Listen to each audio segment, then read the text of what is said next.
Welcome to Serenity Rising, Healing with Cancer. I'm Bron and I want to welcome you to not just a podcast, but to a community, a new way of seeing, feeling and walking through the chaos of cancer. So, my guest today has one of those stories that stops you mid-breath. She was born in Argentina, immigrated to the United States at 31, and at 42 decided to start her Bachelor of Social Work. She graduated at 46 and just weeks later after crossing that stage, she was diagnosed with breast cancer. She's a psychotherapist, a trauma specialist, an inspirational public speaker, and the host of her own podcast, Keeping It Real with Zulma, the swearing therapist. Can't wait for that bit. She is the founder of the Dragonfly Therapy Services, and she survived cancer, abusive relationships, depression, and suicidal ideation. And she has never, not once, seen herself as a victim. In 2025, she celebrated her 60th birthday in Hawaii, and by December of that year, she has moved to Panama, oh my Lord, where she wakes up every morning to the sounds of waves. Her motto, I had cancer. Cancer did not have me. Please welcome Zulma Williams. Welcome, my friend. It is so good to have you here. Thank you so much for having me. We are going to have a lot of fun. We are going to have a great time. Right, so let's get straight to it. I want to hear, how did we get here? So take us through that time of when you went through diagnosis just after starting your new professional life. Yes. So I was, as you said, I was born and raised in Buenos Aires, Argentina. I moved to the United States at 31. At 42, I was working in accounting and kind of like thinking about my future. I'm like, I'm not sure I want to do this for another 25 years. And I always had a passion for helping people. So it was like, okay, I want to be a therapist. I want to fulfill my dream of being a therapist. And for that, I had to go to school. So I started at 42, graduated at 46. I was on track to do my master's. And 6 weeks after graduation, I got diagnosed with breast cancer because life is what happens when you have other plans. So at the very beginning, when I got the diagnosis, my first reaction was, why me? Right. And then at the time, my mom was still alive. So I had my mom, I had a sister, I had nieces, and I had girlfriends. And then I started thinking, if it wasn't me, would I have preferred that was one of them who got the diagnosis? Wow. And the answer is no. So I changed the question from why me to why not me. Yeah. And then I had a decision to make, which was I could sit in the corner and wait to die, or I can stand up and fight. Well, spoiler alert, here I am. So I chose the latter. Oh, that's Changing the question from why me to why not me move me away from the victim mentality. Because when we start like, oh, why me? Why not you? I'm so passionate, my earpiece fell off. Why not you? Why are you so fucking special that you shouldn't have this diagnosis? And if you have children, I invite you to kind of like put it on your children. If I didn't have the diagnosis, well, I prefer that my daughter or my son had the diagnosis. And that's going to change your perspective immediately. And then you have a decision to make. So I took care of my health. I moved back to Argentina, actually, to be close to my family. And then I was like, no, I want to celebrate my 50th birthday back in the US. I used to live in Las Vegas at the time of the diagnosis. So I was like, okay, I want to go back to Las Vegas. And I, out of nowhere, I got an email on my personal email from the university saying like, hey, we have the master program, the advanced master program back. Do you want to enroll? Yes, I do want to enroll. So I moved back to Las Vegas.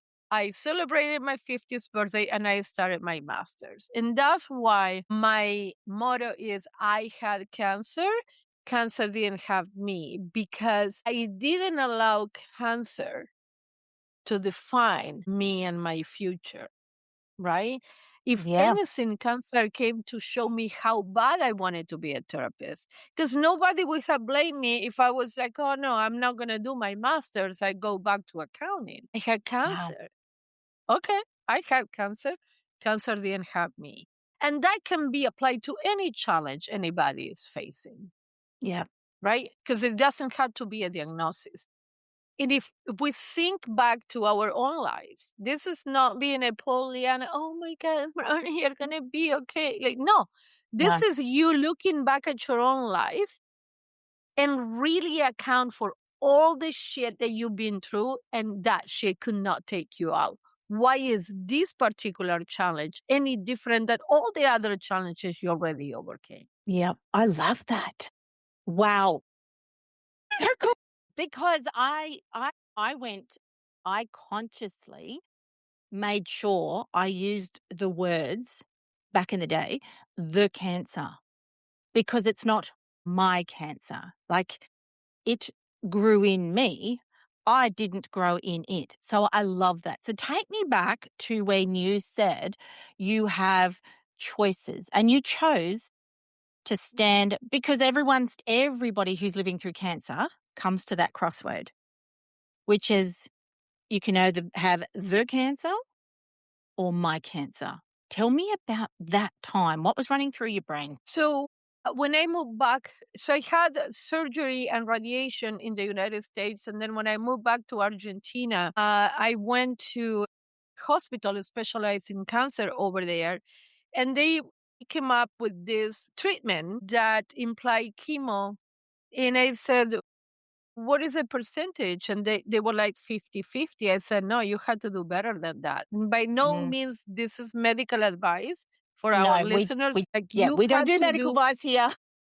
what is best for you. I'm just talking about my own experience. Correct.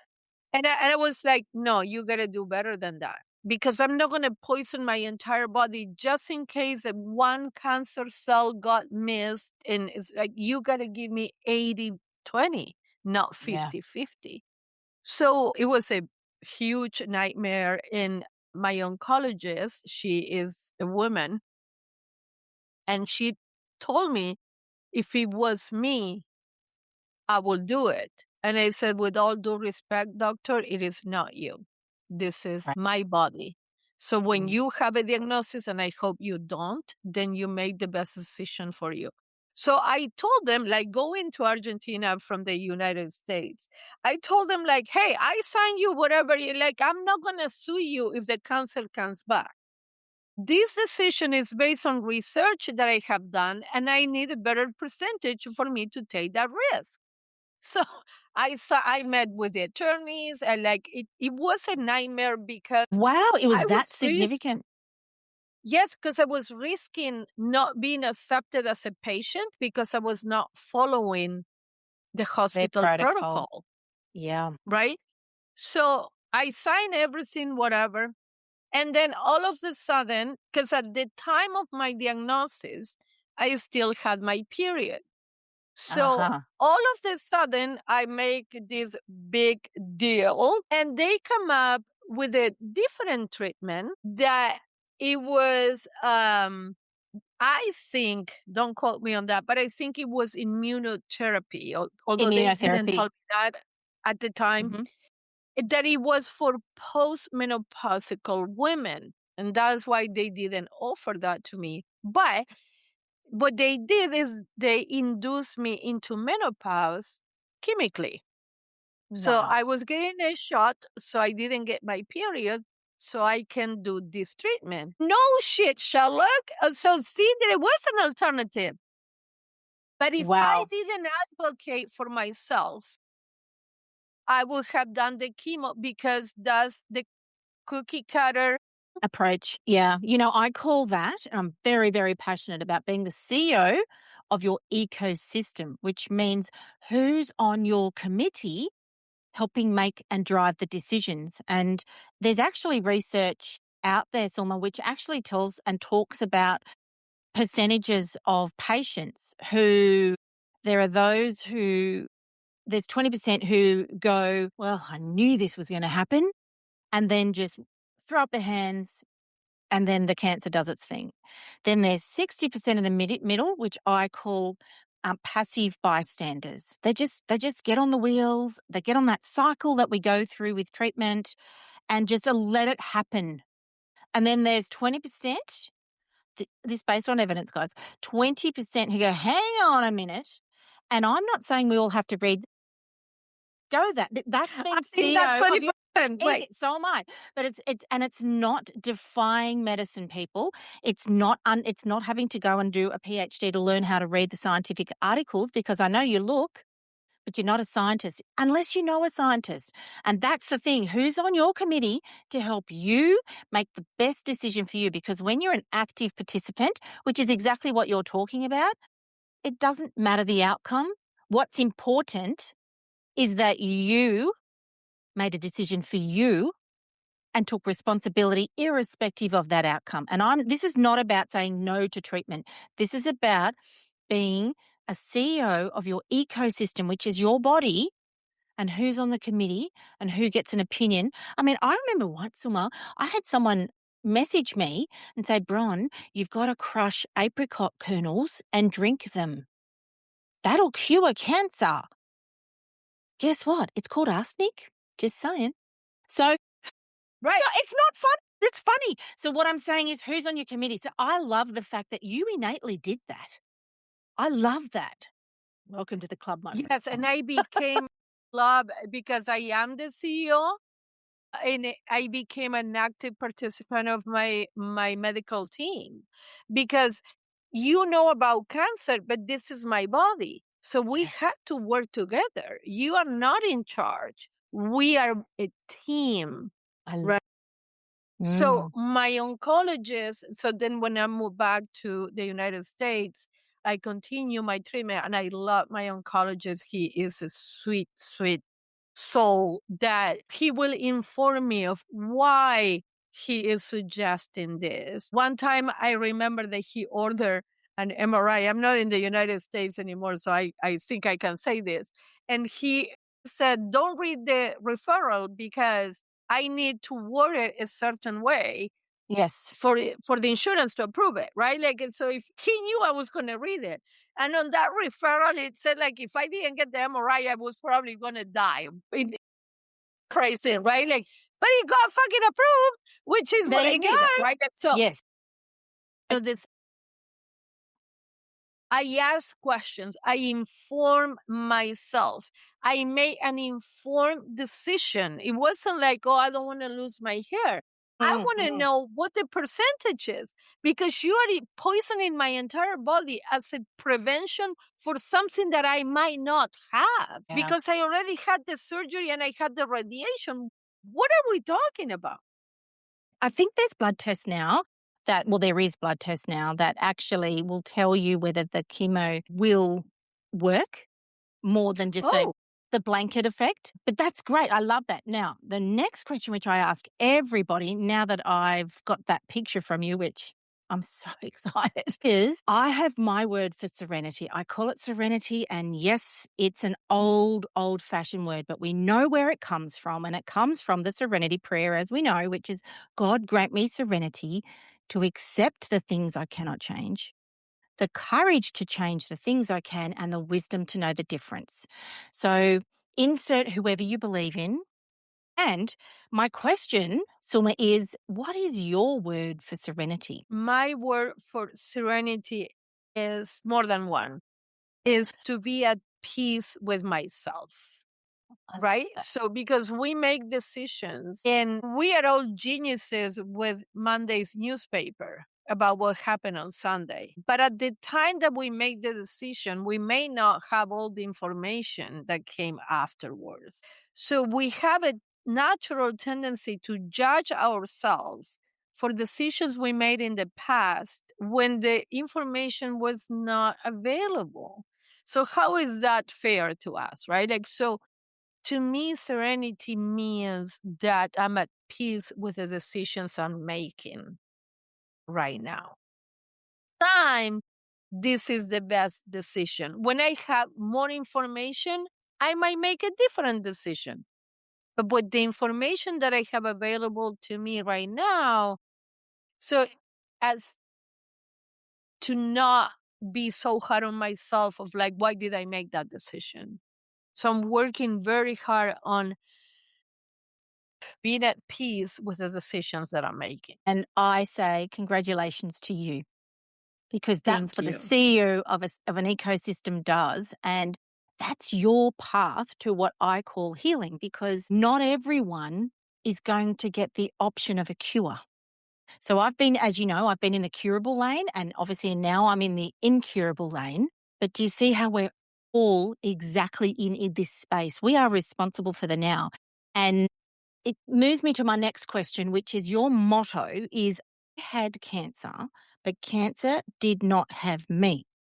So when did it come to you, and what does it actually mean to live by that on a daily basis? It came to me afterwards, right? Like, so I'm happy to say I'm 14 years cancer free. But looking back, um, it was like, oh, wait a minute. Like, I had cancer, but I still went for my master's and I still did my internship and I still became a therapist and I still moved to Panama and blah, blah, blah, blah, blah, blah. To me, I was looking back and I was like, shit, I didn't allow this to stop my life. Yeah. It didn't stop me from achieving my goals, it only delayed me. So that's why I said, like, it came to show me how bad I wanted to be a therapist, because nobody would have blamed me if I went back to accounting, right? Yeah. Applying this in my everyday life means that when I'm being upset about some stupid shit, because I'm human and life continues to happen, and then I'm like, bitch, you survived cancer. Yeah. Why the fuck are you upset about this minor thing, right? And it I snap out of that and back to reality, because Yeah. it helps me put it into perspective that if you overcame this, what is it stopping you from pursuing any other goals that you set yourself for, right? Like, so, and it's like when I tell people my story, and I heard this, and I think it's so beautiful that the apple tree doesn't eat the apple. The apple is for us. And I think that our challenges are for us to process them and transform them to inspire others. Yeah. So I'm not eating my apple. This cancer wasn't for me. It was for me to process it and inspire others. So if we take it from that perspective, it's like there is a reason for this. Yeah. And sometimes, because I did it myself, and I know a lot of people do, they look for the why. And why leads to blame and shame. Like, why me? And you said, why not me, is a completely different reframe. But when you start looking for stuff, guess what? It'll come and it'll look like evidence, but it's not real, because you know what? Quite frankly, bad shit happens to good people, full stop. I encourage everybody to change the question from why did this happen, because even knowing why that happened is not going to make you feel better. To change the question from why to what am I learning from this? Because if I can find a lesson on the event that is happening, again, it doesn't have to be a cancer diagnosis, but if I can find the lesson in whatever happened, then I can take advantage of that. So failure doesn't exist in my world, because if shit goes away, I always say, we're either happy or we are learning something, right? So if shit goes our way, we are happy. And if it doesn't, we found that information about what not to do. So either way, you're winning. Absolutely. And, now that you are a therapist, I mean, not only that, you did your master's, you've obviously traversed years of growth in your professional career, in your use. What has, and you specialize in trauma, anxiety, and depression, and you've actually lived Yes. all three. Would that be right? Yes, So, absolutely. how does having seen it on the inside help you hold space for your clients? Because obviously, that's as a therapist. Tell me about that part of your professional world where you've got this personal experience and now a professional experience of a decade. Tell us about that. So, having lived through all three of those helps me to remain neutral about your experience, right? Like, trauma is so subjective because what is traumatic to me might not be traumatic to you. And the event is the same. But it's like, who am I to judge that you shouldn't be traumatized by this? Or why are you anxious about that? Or why are you depressed? Mm, What? So we have a tendency to judge ourselves. We are our worst enemies most of the time. So what it allows me to do is to provide a different perspective to my clients. So I think that my job as a therapist is to provide a different vision, because when you are in the picture, you cannot see the picture, right? yes. I'm Yep. sitting here, you are telling me whatever shit, and I'm giving you a different perspective. I'm So, giving you a different perspective based on what you are telling me, because, like, I don't know, yeah, I love that. right? So tell me about, like, after the second diagnosis, I did get professional help, obviously, because it was a prognosis. It wasn't just a diagnosis, meaning that it was, okay, Bron, it's an exit stage left for you in a certain amount of years. So I did get therapy, and I'm so grateful I did, because that is exactly what my therapist did, which was, and I was expecting, like she was going to teach, all the things, but she was just literally like a sounding board. So, for our listeners who are experiencing stuff, whether it be early stage, whether it be in the middle of it all, or whether that's, because I think the bit that gets forgotten the most is when you're finished active treatment and everyone goes, whew, I'm glad that's over. It's not over. Is it ever over? I don't think so. So tell me about, in that space, what's some advice you could give our listeners who are going through those various stages, and which one do you think needs the highlight? So I think we all need therapy, independently of if you have a diagnosis, a prognosis, or no, or not. Because again, when you are in the picture, you cannot see the picture. So you need that neutral person to help you with a perspective. I love that.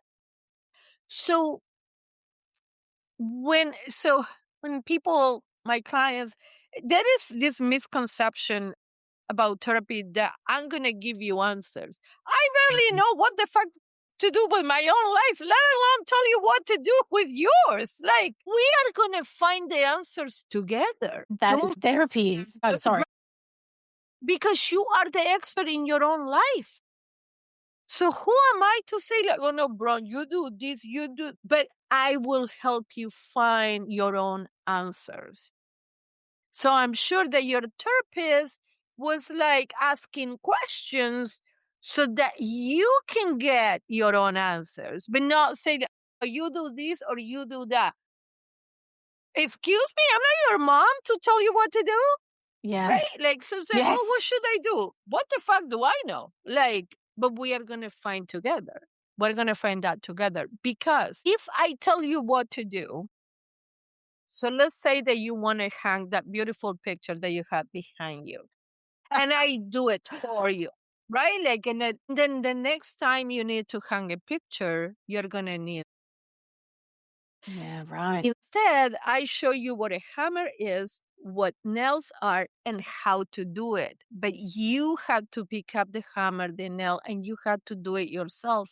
Because next time you need to hang a picture, you already have the tools, you know how to use them, and you can do it yourself. My goal for you when you come into my therapy session to do therapy with me is to get to get you the fuck out of here, because that means that you got the tools and you go and do it.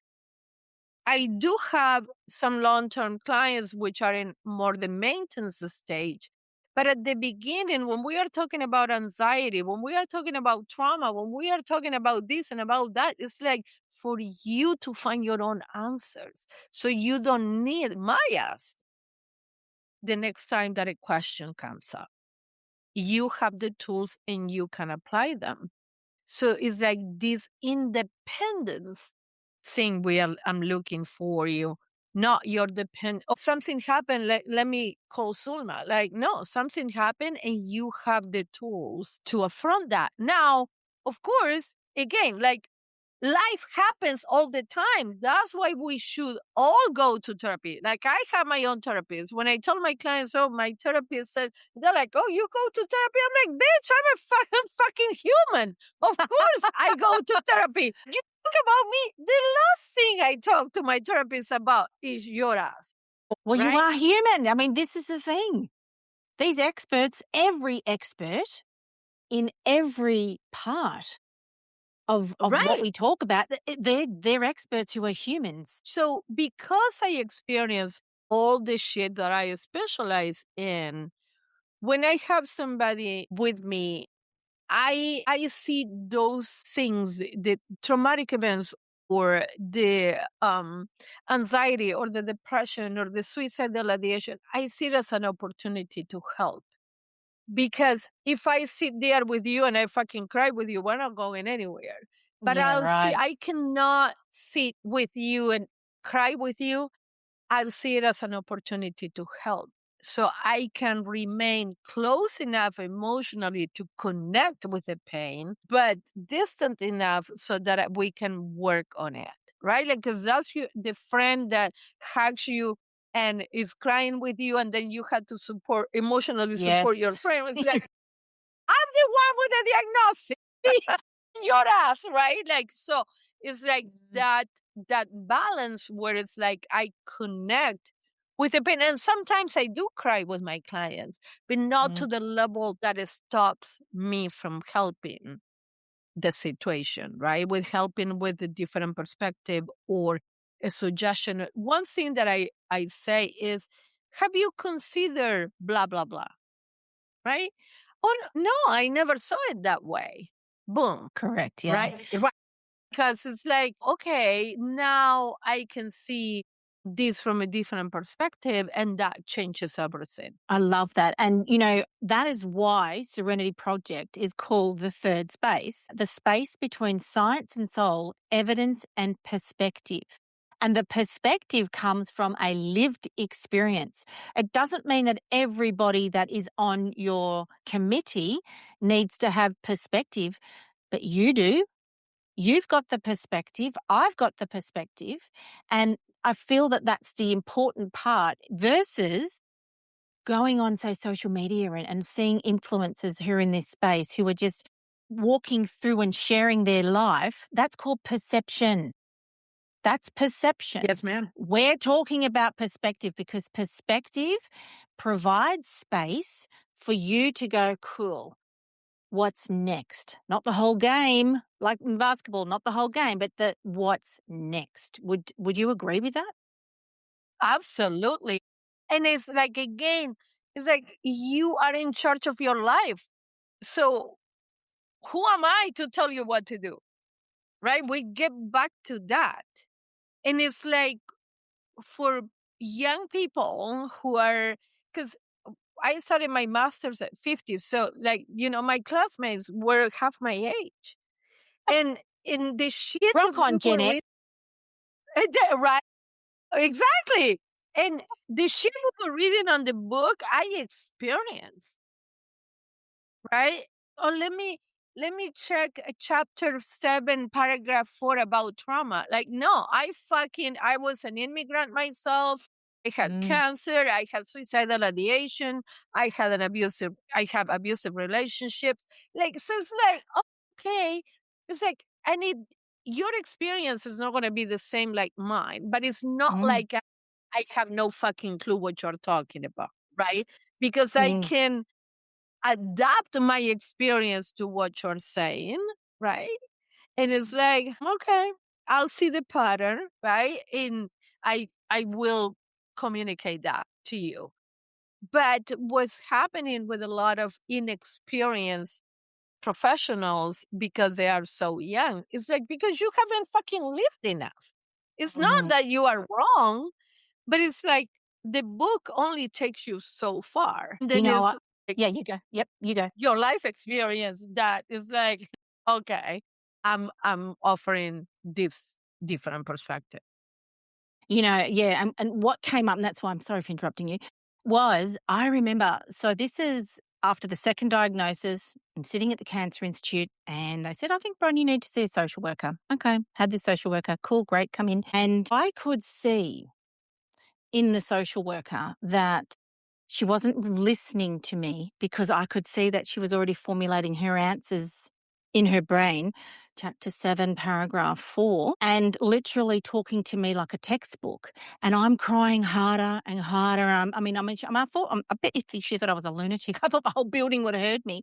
But I was crying because I did not feel listened to. So we go through this whole thing and I'm telling her how I'm feeling. I've got the 5 boys. Oh my God, how am I going to do this? We've done it before. Now we've got to do it again. How are we going to do this? And here she is textbooking me.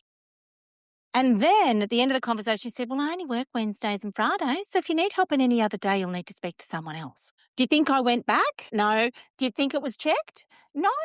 And I'm sharing that facetiously because who's on your committee?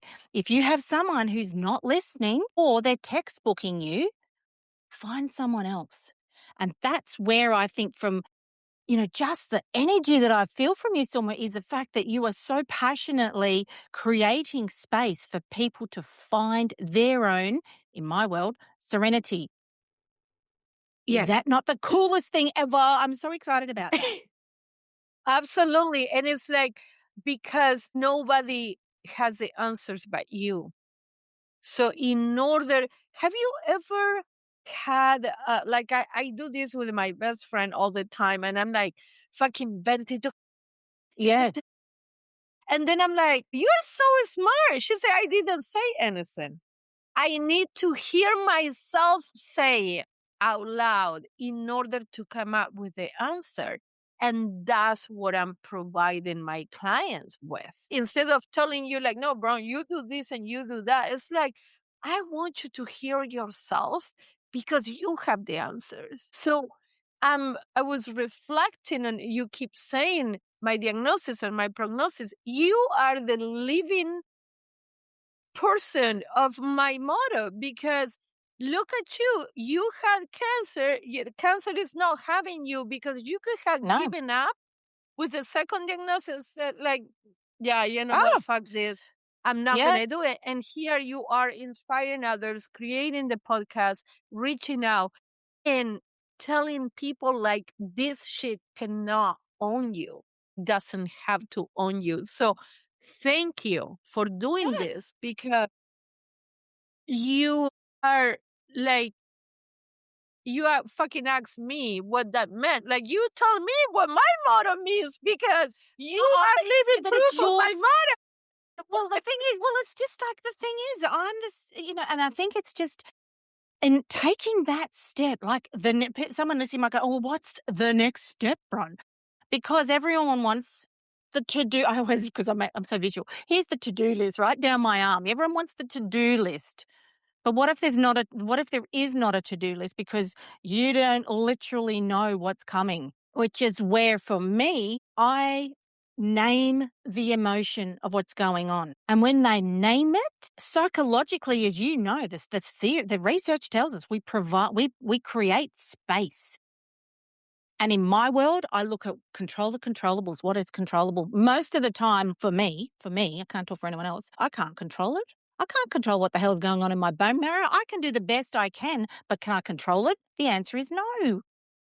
And then that provides me space. And it's all about the space. What you're talking about here is creating a space where we can pause, we can reflect, we can then respond. Because I tell you what, guys, you'll know in your gut if you slow down enough to listen. And that's what space you're providing. Like, oh my God, you're a soul sister. We are soul sisters and we've only just met. Tell me about now then is you're now living in Panama, which is a very long way from Port Macquarie, I can tell you. This is Friday. Welcome to Friday. And I'm on Thursday. I'm in the past. Are you still Are you still working? Like, tell me where you're at right now. I am on the beach, actually. So when I celebrated my 60th birthday on the beach in Hawaii, because Las Vegas is a desert. So Yes. I was like, it started getting so hot. I noticed as I started growing older, I couldn't tolerate the heat. As I moved to Vegas in 1999, and I moved out of Vegas in 2025. So I pay my fucking dues, okay? With You've done your the dues, but and yes, it's bloody hot in the middle of winter, let alone right in the think what middle of summer's like. right. So I was like, okay, I cannot afford to live on the beach in California or Hawaii, but I pray about it. And the answer was Panama. So my question to God, I do believe in God, was where does my soul needs to be Oh, to flourish? And I went to bed, and it was actually an Australian lady that I had a podcast. I was a guest for her, and she's an intuitive healer. And she suggested this, right? Because she said, your wow. guys keep saying, like, what are you doing in the desert? You need to live by the water. And I'm like, yeah, okay, where is my fucking sugar daddy to so I can afford Where living is in it? the water, right? Like, so she said, ask, the universe, but I asked God because I do believe in God. That's And she right. That's said, and exactly then right. go to bed, and then tomorrow morning, just wait for the answer. Like, don't rush out of bed. The answer is going to come to you. So I did that. And then the next morning, it was so clear, like black writing on a white wall. It was Panama. And I was like, Panama? Like, where the fuck is that coming from? Because I was thinking Mexico, what You want the resorts in Mexico, but you're off to Panama. So my best friend's sister had moved to Panama a couple of years prior. So I reached out to her and say, "Hey, are you available to talk this weekend?" And she was. So we talked, and I said, I'm thinking of moving to Panama. And she was like, "Oh yeah, I love it." So she started saying all the great things about Panama. So I started doing my research, and everything started falling into place. Because when you are aligned, right? So I 100%. I had my house I was renting, and I still had another year of my lease. So I contact the property manager, and I'm like, how can I get out of my lease? So I pay the penalty. I found a person to take over my lease. And then everything started boom, boom, boom. And then I found an apartment on the beach. Like, it's like I look out the window, not right now because it's dark, because it's the evening, but I look out the window and I see the ocean, and I go down, and it has an entrance to a private beach. Because the other thing was that I didn't want to live by the ocean. I wanted to be able to get in the ocean, because there are a lot of places here in Panama that you cannot swim in the ocean because it's dangerous, or it's like too Mm. rocky or whatever. So I found a place where, and I'm talking to the realtor. I'm like, can I swim in there? Because I never been to Panama before. Wow. And, No, keep going. Tell me. and she said, oh yeah, you can, you're gonna love it, blah, blah, blah. So I was like, okay. And people were asking me like, oh, have you been to Panama? I'm like, no. So I came with 5 pieces of luggage, because that's what the airline allow. So I put my 6 decades in 6 pieces of luggage. Wow. And I still have one to bring, because I can only fly with 5. But then I came here 5 months ago, and it's like every time, like, so I have a client who cancels. I put my bathing suit and I go to the water, and then I come back up and I see my next client. Like, if I get stressed out, I'm like, bitch, what are you doing in your apartment? Go to the water. Because I love being in the water.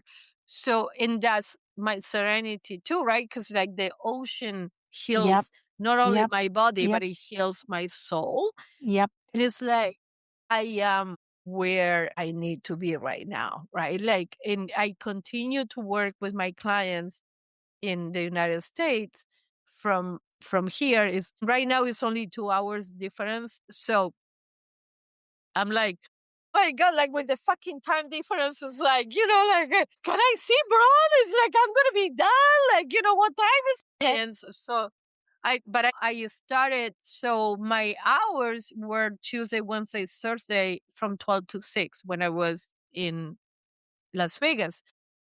And here with the time difference, my hours are 10 to 3. So the reason why I picked Tuesday, Wednesday, Thursday, because that was giving me a 4-day weekend every week, so I don't get burned out. When I moved here, I was like, every day is fucking Sunday. So I open Sundays for my clients who work during the week, because 10 to 3 is like, bitch, I fucking work. I cannot see you, right? Like within those hours. So I opened Sunday and it was a hit. People were like, yes, I want Sunday. I want Sunday. I'm like, all right. Because every day is Sunday for me. Oh my gosh, this is the best story ever. And you know what? I have this saying.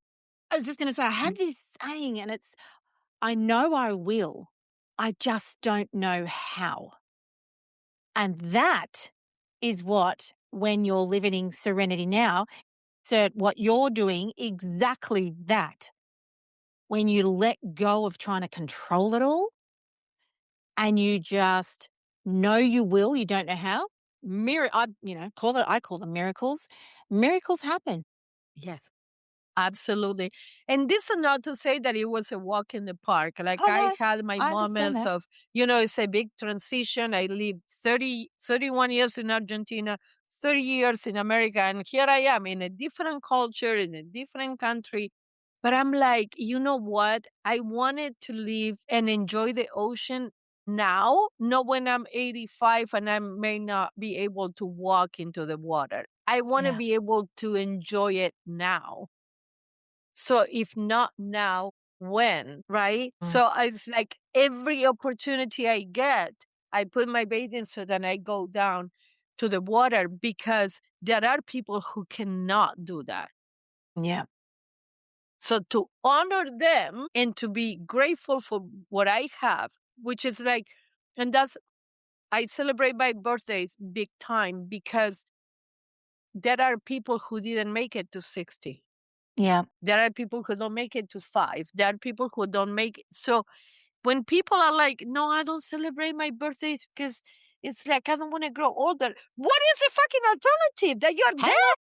Hang on a minute. By not celebrating your birthday, which is your day of birth, once your mum might really want you to celebrate it too. It's so important, because the gratitude of doing another lap around this earth, it is not expected. Like tomorrow is guaranteed to no one. I love it. Celebrate Exactly. the heck. I'm going to Disneyland in Japan for my birthday in June. 14. My birthday. Mine is 29. Like, I'm 2 weeks after you. There you go. I'm going to Japan for my birthday. Yes. Because, we're going to, anyway, long story, but I'm going to Disneyland. Why? Because I love Disneyland. It is, and the theme song in Japan is called Reach for the Stars, which is obviously logo, stars. It's Reach for the Stars. If you go and look at Japan, go and look at the theme song for the Disneyland in Japan and go and look at the lyrics. It is the best thing ever. And I sit there and I allow it to just come and hit me, and I'm so grateful. So to me, this is how you end up at Disneyland in Japan. I don't know how that happened, or how you end up living in Panama doing your dream thing, which is feeling the ocean on your body. I mean, I remember when I was going through chemo, because I live near the beach. I would walk because I wanted Mother Earth to literally take the toxic part of chemo out of me. So people go, oh my God, it's also toxic. It's meant to be toxic, people, but the gratitude. We have to thank the scientists. I sit there when I'm having infusions. I thank you, scientists, for squirreling away in your research labs for years to give me more years with my boys. Thank you. Even though I know I'm about to cop an absolute flogging within the side effects of the treatment. So well done, you. Congratulations, you. You are living serenity now every day. And yay, I just am so excited to hear that. Thank you. It's like sometimes I look out the window and I'm hearing the ocean from my bedroom window. And I'm like, I created this for myself. You did. Like, I did it. Like, You did. I mean, yes, with the help of God and my friends and my family and all that, but I made the decision. And I found out on Sunday there was already like 40 degrees in Las Vegas and it's not even summer yet. And I was like, that's why the fuck I moved to Panama. Because it's like I suffered, like last year, it was 47 degrees. And it's like, that is not humanly possible.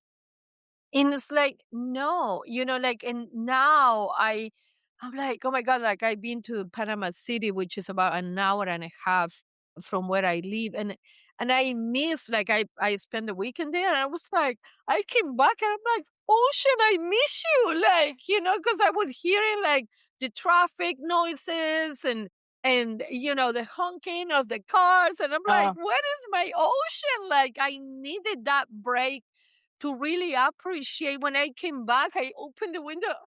I missed you for 3 nights, because it helps you appreciate what you have, right? Yes. Because it's like, oh my God, like I don't want to lose perspective of that. Yeah, I love that. I love that.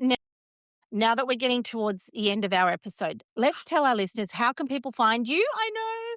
How can people find you? We're going to put all your links in the show notes. That is one thing I absolutely do. Not everybody does that.